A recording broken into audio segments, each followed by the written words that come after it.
Hi everyone, this is the first in a series of videos that we're going to be doing that review what we learned in the first semester to make sure that it's still fresh in your heads by the time that the state testing rolls around. My goal was to be totally better by the time I recorded this video, but I'm not, so I apologize if there's a bunch of sniffling, nose blowing, sneezing, and or coughing. Hopefully I'll be able to hold everything in for the duration. Nope, not quite. Oh well, let's get going. So, one of the types of problems that we looked at were finding a percent of a certain number. And I want to go over two methods of doing this and the benefits of each. So the first method that we ever talked about is we said that we know that 70 is 100%. 70 is everything. And we found what 10% was. That doesn't look like a 10. I'm going to try again. We found what 10% was so that we could then move to 40. So when we were finding 10%, we would just knock off the last 0 and say that 7 is 10%. So after this, we knew that in order to get 10% to 40%, we multiplied by 4. And we did the same thing on the other side. 7 times 4 is 28. So this tells us that 28 is 40% of 70. Now, another method that I think we went over just very briefly in class, after we learned decimal multiplication.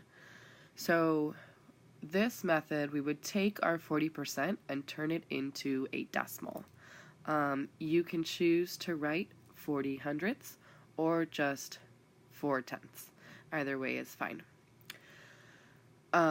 This word of means mathematically to multiply. And so what it's telling us to multiply is 40% as a decimal and 70. So if we do that, we get 70 times, yes, I'm using the x because I'm doing vertical multiplication, 70 times 0.4. 4 times 0 is 0, 4 times 7 is 28. I have one number after the decimal, so I'm going to scooch it in by 1. This 28 is the same answer as I got before on this one, that 28 is 40%. So some advantages of this method are that most of the time you can do this part in your head. The 10% is real quick. You just find 10% and then multiply it. The advantages of this second method, however, are that you can do a lot more percentages and you can do a lot more numbers. So for example, if I asked for 12% of 35, it would be a little bit of a pain. Finding 10% of 35 would get us 3.5 is 10%, but then how do we find an extra 2%? It's not really the best choice of methods. If we use the multiplication method, we're going to take our 12% and turn it into a decimal, which would be 12 hundredths. Of means multiply, and this last number is what we multiply by. So this part right here comes from 12%. We're using parentheses to represent multiplication, and then our full number is in here. So I'm just going to do this off to the side. 35 times 1200. So 2 times 5 is 10. Carry the 1. 2 is 6, 7. Add a 0. 1 times 5 is 5. 1 times 3 is 3. So I get 0 to 42. Let me see where I put my decimal because we're trying to make sure that that's right. So I have 2 numbers after the decimal point, so I should be moving my decimal in twice. It is not 42, it is in fact 4.2. So the answer to this one would be 4.2. Realistically, on the state testing, most of what they ask is nice numbers like this, like 40% and 70.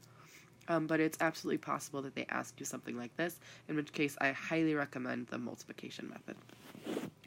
Now, one more thing I want to talk about is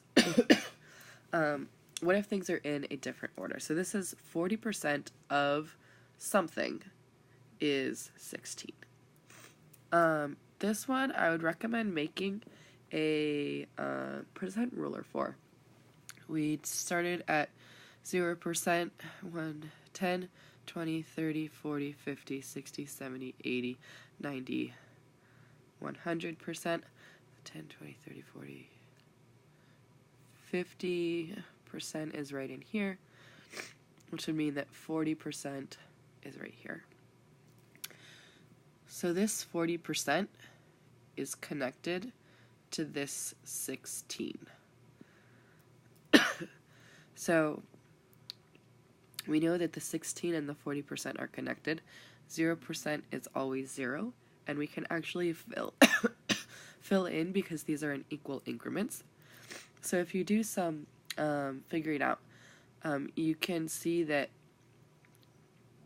if we add 4 each time, we will get to 16 in the appropriate amount of time. 0 plus 4, 4 plus 4, 8 plus 4, and 12 plus 4. Which means that we can fill out the rest of this with the same pattern, adding 4, adding 4, adding 4, 32, 36, and 40. So the answer to this question is 40. If we filled it in this blank, it would say 40% of 40 is 16. Okay, I wanted to show you one more just in case.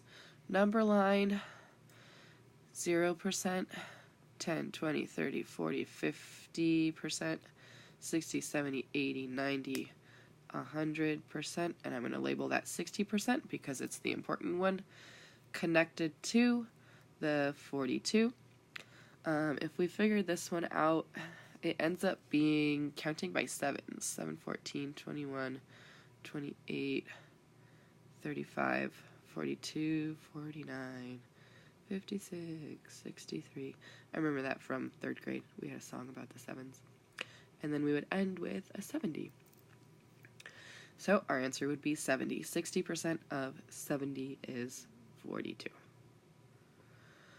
Hopefully those examples ring a bell. What I would like to see is these problems worked out on paper. Technically you can use any method for them. Doesn't matter what method for me, as long as you're not just looking up the answer online. But for these, I would recommend the first method that we did. For these, I would recommend the second method that we did. And for these, I would recommend the percent ruler. But as long as you get to the right answer, any way you want to do it is fine with me. I'll see you in class soon, and I'm going to go blow my nose now.